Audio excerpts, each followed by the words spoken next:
देखिए, रुपौली का रिजल्ट घोषित हो चुका है। वहाँ से निर्दलीय प्रत्याशी शंकर सिंह जीत चुके हैं। ऐसे में हमारे साथ बातचीत करने के लिए आज़ाद गांधी जी हैं, पूर्व एमएलसी आरजेडी। सर, इसको किस प्रकार से आप देख रहे हैं? आपकी पार्टी जो है जहाँ से बीमा भारती चुनाव लड़ रही थी, उनकी तीसरा नंबर पर आए हैं वो। देखिए, रुपौली विधानसभा क्षेत्र जो है जी। काफी बिलो पॉवर्टी क्षेत्र कहा जाता है। गरीबी ज्यादा है, दहशत में लोग वहां जीते हैं। वहां जो रुपौली का जो चुनाव हुआ, ये बात मैं कहना चाहता हूँ। और जो रुपौली की जो जनता है, गरीब गुरबा जनता है, जब हमने 2-4 पंचायत के हम भी वहाँ के इंचार्ज थे, जब हमने देखा वहाँ और गया पाया, तो लोग बीमा भारती के तरफ काफी रुझान था लोगों का जी। कि एकदम हम तो दूसरे बिना गाड़ी में झंडा लगाए हुए थे, ये नहीं कह ये रहे तो थे। आप लोग लोकसभा में भी बोल रहे थे, फिर विधानसभा में टिकट दिया गया, नतीजा क्या निकला सामने है? देखिए, हम लोग अति पिछड़ा समाज की महिलाओं को हमने प्राथमिकता दिया। बीमा भारती ने भी पार्टी के लिए त्याग किया, ऐसा बात नहीं है कि वो त्याग नहीं किए। एक सत्ताधारी दल से छोड़ कर करके मेरे दल में आई आस्था और विश्वास के साथ, तो हमने भी आस्था और विश्वास का परिचय देते हुए हम लालू यादव जी को बधाई देना चाहते हैं कि इन्होंने बीमा भारती को टिकट दिया। एक अति पिछड़ा समाज की लड़की को टिकट दिया।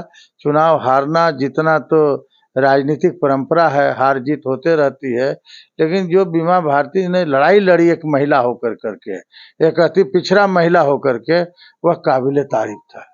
टक्कर दी, काफी जोर टक्कर जिसको कहा जाता है। ऐसे इलाकों में, बिहार इलाकों में जहां उन लोगों का बोलबाला था, वैसे जगहों में जाकर के भाषण देना, लोगों को अपनी ओर बातें करना, ये कोई साधारण बात नहीं हो सकता। एक साधारण अति पिछड़ा लेकिन जिस समाज। प्रकार से सर इंडिया अलायंस का अदर जगह पे परफॉर्मेंस अच्छा रहा, जीत भी हुई, बिहार में कहाँ चूक गए आप लोग?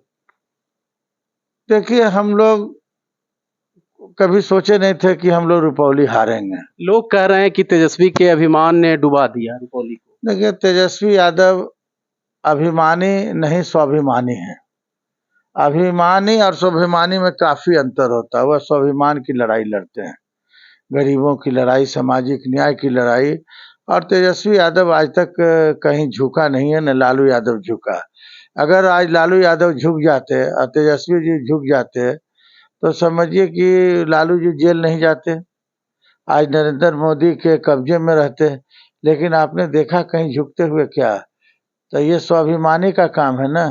स्वाभिमान व्यक्ति ही झुकता कहीं नहीं है। और हार जीत लगा हुआ है। हम लोग हार के कारणों का विस्तृत पता लगाने के लिए जो कमेटी बैठेगी, आज चूंकि आज ही रिजल्ट आया है, कुछ ही दिनों में उनको मिल गया, प्रमाण पत्र मिल गया है। हम लोग बहुत ही कम दिनों के अंदर हम लोग समीक्षा बैठक करेंगे कि हार का कारण क्या है, और जहां कारण का जो है पता चलेगा, उस कमजोरी को हम लोग अपने स्तर से दूर करने का काम करेंगे, ताकि निकट भविष्य में ऐसा हम लोगों के साथ न हो। सर, जिस प्रकार से विधानसभा लोकसभा में भी बीमा भारती को टिकट दिया गया और विधानसभा के उपचुनाव में भी बीमा भारती को टिकट दिया गया, क्या 25 में भी जो विधानसभा का चुनाव होने वाला है, क्या उसमें भी टिकट मिलने का अनुमान है? देखिए, बहुत पहले बहुत बात बताना उचित नहीं है। जी। अभी 1 साल देर है चुनाव का। चुनाव कमेटी डिसीजन लेगी कि आदरणीय राष्ट्रीय अध्यक्ष जी डिसीजन लेंगे। राष्ट्रीय अध्यक्ष जी और नेता तेजस्वी यादव जी का साफ कहना है कि अभी किसी का न पैरवी चलेगा, न कोई हम कुछ देखने वाले हैं।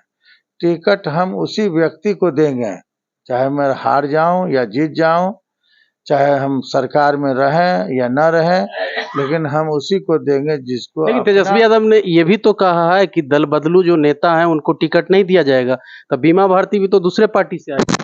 तो बीमा भारती जो है, जो आई थी, वह त्याग करके आई थी। वो अपना सत्ताधारी जिसको कहते हैं दल से त्याग करके, बहुत कम लोग इस तरह से त्याग की भावना दिखाते हैं। तो उसको जिन्होंने त्याग किया तो उसके एवज में तो मिलना चाहिए। यानी आपके पार्टी से अगर कोई जाता है तो उसे टिकट नहीं मिलेगा और दूसरे पार्टी से आपके पार्टी में आता है उसको टिकट मिलेगा।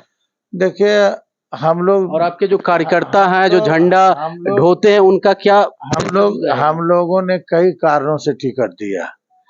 पहला कारण कि वह काफी लड़ाकू महिला के रूप में जानी जाती है। ऐसा नहीं है कि वो दबंग नहीं है, दबंगता भी है। हार जाना दूसरी बात है। लोगों ने एक सारे अपराधी हारना नहीं सर, तीसरा नंबर में पहुंच जाना। सामना करना पड़ा उनको। ऐसा बात नहीं है कि नहीं करना पड़ा, लेकिन वोट में कोई कमी नहीं आई है। लोगों ने वोट दिया है और आप देखे होंगे कि उसकी पत्नी भी एसपी से लड़ गई थी। जहां मेरे वोटर्स थे, गरीब गुरबा वोटर्स थे, तो उन जगहों पर जो है मतदाताओं को आने से रोका गया। मतदाताओं को आने से रोका गया कि आप मतदान करने के लिए करोगे तो जान से मार देंगे, धमकी दी गई। लड़ाई भी लड़ी। शंकर सिंह की पत्नी एसपी और कलेक्टर से भी काफी लड़ाई लड़ी और उसी का नतीजा हुआ है कि अपराधियों का विजय हुआ। तो देखिए ये हमारे साथ थे आजाद गांधी जी। इन्होंने साफ शब्दों में कहा कि जो खास करके बीमा भारती हैं वो एक लड़ाकू महिला थी और उन्होंने कहीं न कहीं चुनाव में लड़ाई लड़ी। हालांकि लोकतंत्र में जीत हार होते रहती है। इन्होंने साफ शब्दों में कहा कि तेजस्वी यादव को जो लोग अभिमानी कहते हैं वो अभिमानी नहीं है, वो स्वाभिमानी है। तो लेते हैं एक छोटा सा ब्रेक के उस पर खबरों का सिलसिला जारी। धन्यवाद।